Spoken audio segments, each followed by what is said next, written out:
Guys, kausapin po natin si kaibigan natin Adwin Dinglino uli, no? Kung ang Davao, kung safety ba karon, no?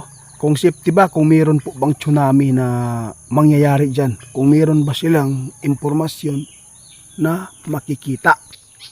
Para po aware po talaga ang lahat, no? Kasi 2 oras po kami, no, makakarating na kami doon sa Davao, no. Dito galing kami dito sa bundok pag ibiyahe namin yan.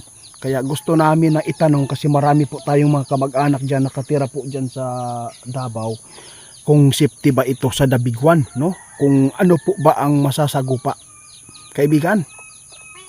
Oo, gusto kong malaman at matingnan po ninyo kung ano po ba talaga ang mararanasan po kapag ito ay darating po yung Dabiguan na lindol. Ano po bang epekto? Kasi marami pong building po doon sa Davao.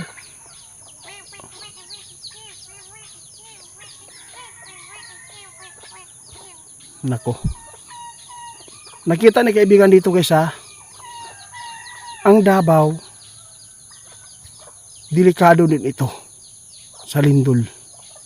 Lindol lang. Pero ang tsunami, malabo po daw na magka-tsunami doon guys sa Davao po. Ang nakikita lang ng ating kaibigan dito, ang malaking damage lang po dyan, kasi napakarami din pong building dyan, at saka yung tulad po sa Cebu, di ba? Ang delikado po talaga doon sa Davao kapag dumating po ang Dabiguan. Yung ano yung kaibigan? Kalimot ko. Lindol.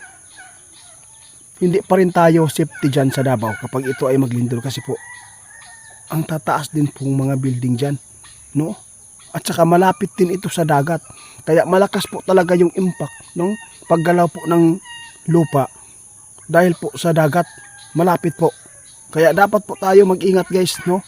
Gusto kong malaman kaibigan kung ano po ang mga sign po na makikita natin dito sa Davao kapag ito ay mangyari po yung lindol na malalakas.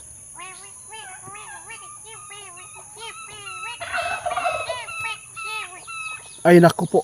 Sa lahat po na makapunood, ang sabi po ng ating kaibigan, ang sign po yan, no?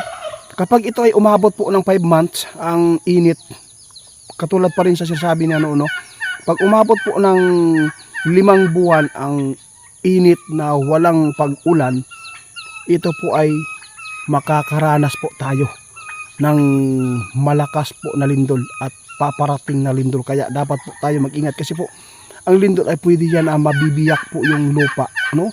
Na malalaki po yung biyak, tapos doon po mangyari po yung trahedya. Pwede tayong higupin dyan, lalo na po yung mga building, pwede yan nahigupin papunta sa ilalim. Kaya dapat po pala tayo mag-ingat. Hindi po pala safety din ang Davao, kasi sinabi po nila sa atin ni kaibigan na dito sa mundo natin wala tayong malilikasan, no? Kahit po tayo ay saan tayo tumira, no? Hindi po namin alam kung ano din po ang trahedya po na mangyayari dito sa amin. Ang trahedya lang po ang nalalaman namin po dito, tulad lang po ng landslide, kasi hindi naman kami maaabot po ng baha. Nasa bundok po kami, mataas po yung area namin kaibigan. Ang delikado lang po, ang delikado, sabi ng kaibigan, ang delikado lang diri sa inyo, itiit ka ng lindol. Kung lumakas man yan, pag nabiyak yung lupa, matsambahan yung mga kabahayan dito, ito po ang malaking problema, no? Salamat po kaibigan, Oo, sa lahat po ng taga Davao, no, nagtatanong po sila, Mindanao. Oo. Ang delikado lang po dito, karang lindol gyud. Pero kaibigan, gusto kong malaman kaibigan, doon sa Jinsan po, ano pong nakikita po ninyo doon? Ayon. Ang Jinsan guys, pwede lang makaranas sila ng tsunami dyan. Oo. Ito po yung sabi ng ating kaibigan, kasi po sobrang malaki po ang karagatan po doon, at saka malapit din po ito sa mga city yung dagat. Kaya lahat po ito guys ipinapaabot natin para po, alam kong marami po itong makapanood pa, para po sila ay makapaghanda hindi naman tayo pwede na magsabi na kahit maghanda tayo itiit, mamamatay pa rin tayo. Okay lang po yan, pero mas maganda pag sinabing maghanda, hindi po ito ang ibig sabihin na maghanda ka lang para lang maisipti ka, kundi handa tayo na laging pong magdasal, tumawag sa Diyos para po ay mailayo tayo sa mga kapahamakan. Lalo na po ngayon, ang dami pong nag-alala sa Dabiguan. Hindi pa dumating yung Dabiguan, guys, no? Hindi pa.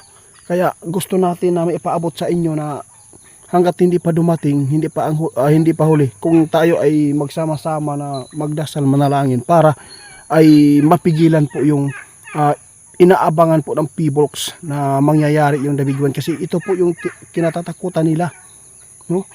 Kasi yung tsunami, maraming mga lungsod o city dito kung malapit sa karagatan, pwedeng higupin, pwedeng kainin po ng tubig ang mga malalapit po sa karagatan ng mga city. Kaya dapat po tayo na, porkit sinabi namin na maghanda, hindi po yan anong tawag dito, hindi ito na tinutukoy namin na handa ka sa kalamidad, kundi maghanda tayo lagi para sa pagdadasal, para po ay maiwasan po natin at hindi dumating po yung kalamidad dito. Kaibigan, maraming salamat po sa inyong suporta sa tao, o kasi marami po nagsasabi dito ay yung puro na lang tayo hula, pero mas maganda talaga kung nakapanood na kayo sa mga hula ng kaibigan na doon. Hindi pwede po na hindi na po kayo manood doon, kung sino man yung nakapanood na nung ipinauna namin yung mga upload, no? Kasi marami pang, tama po yung kaibigan, marami pang hindi nakapanood nito at marami pang makashare nito at mapanood po nila yung mga sinishare po ng ating mga kababayan po dito na makapanood. Ginawa po ng ating mga kaibigan dito, guys, kasi po marami po talaga ang mga tao ngayon na busy po sa hanap buhay. Oo. Yung hanap buhay natin ay hindi po yan pinipigilan ng Panginoon para tayo ay maghanap buhay, para po ay mabuhay tayo dito sa mundo. Basta hindi lang po natin kakalimutan na siya po ay lumalang po sa atin. At saka pasalamatan po natin siya lagi dahil po yung buhay natin ay kasama pa natin. Kaya sa lahat po ng mga kaibigan ko, no, na taga Davao at saka Cebu, si Jan Digia na amandiya gyud na sa Davao, kay bro, why safety day bro, tanan gyud eta makasagupa og mga kalamidad.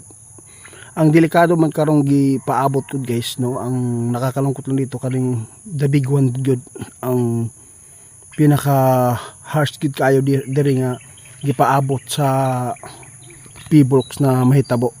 Kaya ang atong kaibigan, mas mauna po sila na makapagpaabot, lalo na sa nagtatanong kung kailan mangyari. Sinabi ng ating kaibigan, pwede mangyari yung Dabiguan ngayon 2025, makasagupa tayo ng mas malakas pa ng mga kalamidad. Kaya salamat po sa lahat po ng suporta ninyo, guys.